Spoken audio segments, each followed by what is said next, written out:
So why is movement so important in labour, and what difference can it make?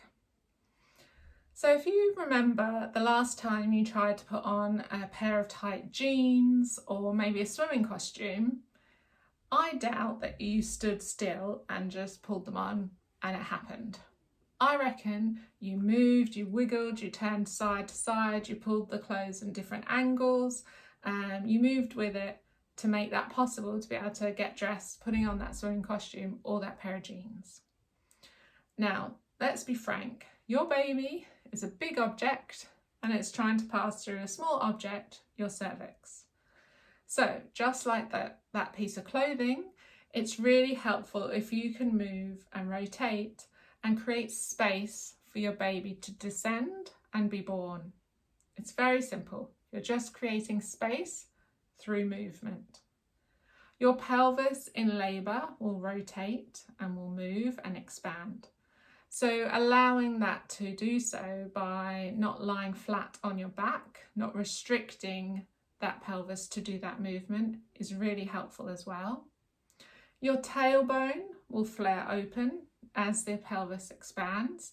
So again, if you're lying on a mattress, that makes it much harder for it to do so and can just add more time to your labour.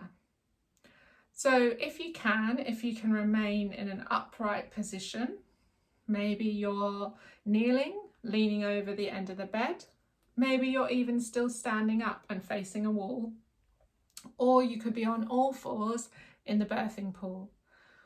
Whatever position you're in, try to be mindful of movement. So you might sway, you might do hip rotations, figures of 8. Any of those kind of gentle movements are just helping to encourage your pelvis to create space for your baby, and rotation movements help to make contact between baby's head and your cervix, just encouraging and nudging that cervix to relax, release, soften and open.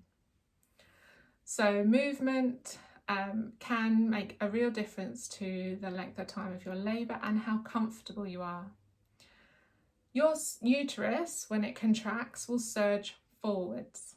Okay, so if you are lying on the bed and your uterus is trying to contract against gravity, that's going to be much harder for your uterus muscle. It's probably going to be much more uncomfortable for you, and it's going to take much longer. So again, by being upright, you're allowing your uterus to work with gravity rather than against gravity. Another reason is that by being in a mobile position, you can feel more in control and find that safe place in the room wherever you're delivering your baby, and you can seek out that private space and to feel more comfortable, more confident and not disturbed and not observed, and you can feel free to birth your baby in that space.